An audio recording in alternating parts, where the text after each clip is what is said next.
আল্লাহ পাক বলেছেন, লা ইন শাকারতুম লা আযীদান্নাকুম, তোমরা যদি আমার কৃতজ্ঞতা প্রকাশ করো, শুকরিয়া আদায় করো, আমি তোমাদের প্রতি আমার নিয়ামতকে বাড়িয়ে দেব।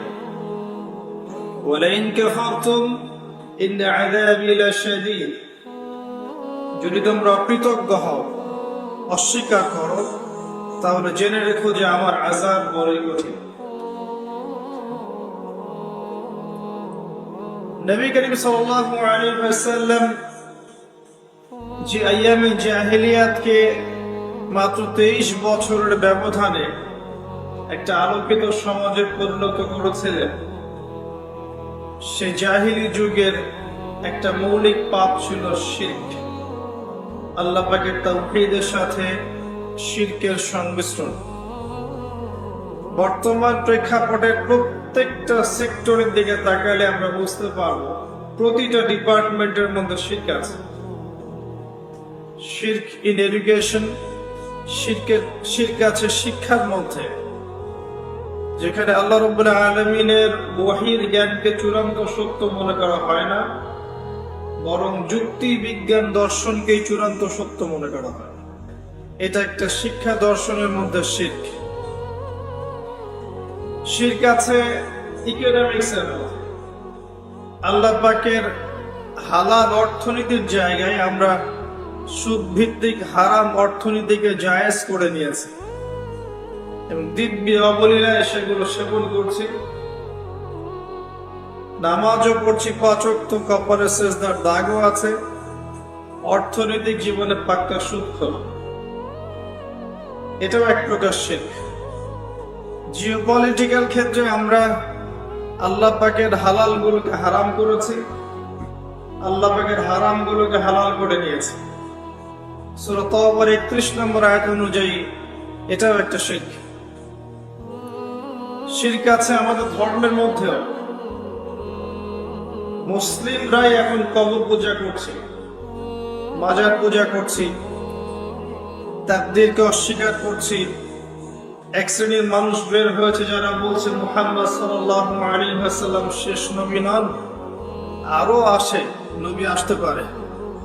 নাউযু বিল্লাহি মিন যালিক। কেউ বলছেন আমরা কোরআন মানি, হাদিস মানি না। কেউ বলছেন যে আমরা ভাগ্যকে স্বীকার করি না। কেউ বলছেন যে ইসলামের প্রত্যেকটা বিষয় তখনই মানা যাবে যখন সেটা যুক্তি বিজ্ঞান বা দর্শন দিয়ে প্রমাণ করা হবে। মুসলিমরাই আল্লাহ ছাড়া অন্যের কাছে দোয়া করছে, মুসলিমরা আল্লাহ ছাড়া অন্য কার উদ্দেশ্যে নজর মানত করছে, আল্লাহ ছাড়া অন্য কাউকে সিজদা করছে, আল্লাহ ছাড়া অন্য কারো নামে কসম করছে, পশু কুরবানি করছে।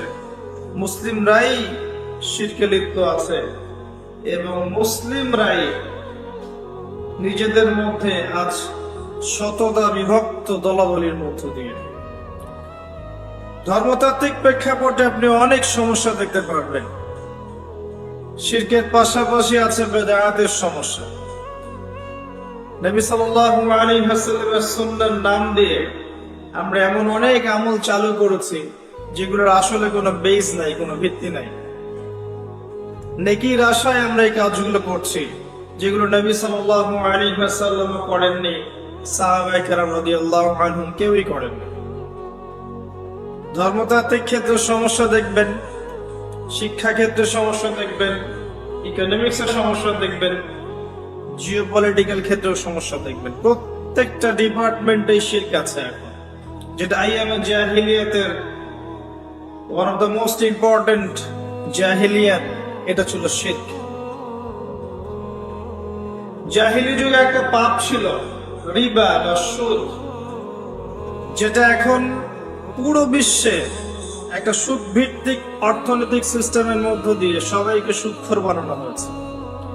যদিও বা নবী সাল্লাল্লাহু আলাইহি ওয়াসাল্লাম বলেছিলেন যে ব্যক্তি সুদ খায়, যে দেয়, যে লিখে রাখে, যে সাক্ষী থাকে, সবাই সমান অপরাধী, সবাইকে আমি লানত করলাম, অভিশাপ দিলাম।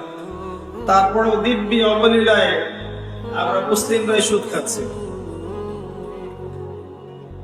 এবং কোন কোন ক্ষেত্রে যারা সুদের বিরুদ্ধে ইসলামিক অর্থনৈতিক কোন সিস্টেম চালু করতে চায়, তাদেরকে সমাজে বেশি ব্যঙ্গর শিকার হতে হয়। রিবা প্রত্যেকটা ক্ষেত্রে আছে। আমরা অনেক সময় সমিতির নামে সুদ খাচ্ছি, কোন কোন ক্ষেত্রে ব্যাংকিং সিস্টেমের নামে সুদ খাচ্ছি, কখনো কখনো এনজিওর নামে সুদ খাচ্ছি। আমরা সুদ খাচ্ছি সবাই, কিন্তু নবী সাল্লাল্লাহু আলাইহি ওয়াসাল্লাম সতর্ক করেছিলেন যে সুদের পাপের ৭৩টা শাখা আছে, যার সবচেয়ে নিম্ন পাপ হচ্ছে নিজের মায়ের সাথে জিনা করা। এই কথাগুলো আমাদের কলবে এখন আর আঘাত করে না। নবীজি বলেছেন সুদের ৭৩টা শাখা আছে পাপের, যার সবচেয়ে নিম্ন শাখা হচ্ছে নিজের মায়ের সাথে জিনা করা, নাউযুবিল্লাহি মিন যালিক। আর সর্বোচ্চ শাখা হচ্ছে ইয়া আইয়ুহাল্লাযীনা আমানু ইত্তাকুল্লাহ ওয়া যারু মা বাকিয়া মিনার রিবা ইন কুনতুম মুমিনিন। সর্বোচ্চ পাপ হচ্ছে আল্লাহ বলছেন, হে মুমিনগণ তোমরা সুদ ছেড়ে দাও, আল্লাহকে ভয় করো। ওয়া ইল্লাম তাফআলু, যদি তোমরা এটা না করো, ফাআযানু বিহারবিন মিনাল্লাহি ওয়া রাসূলিহি, তাহলে আল্লাহ এবং তার রাসূলের সাথে যুদ্ধের ঘোষণা শুনে না। এটা সর্বোচ্চ পাপ। সুদের মধ্য দিয়ে আমরা আল্লাহ এবং তার রাসূলের সাথে যুদ্ধ করছি।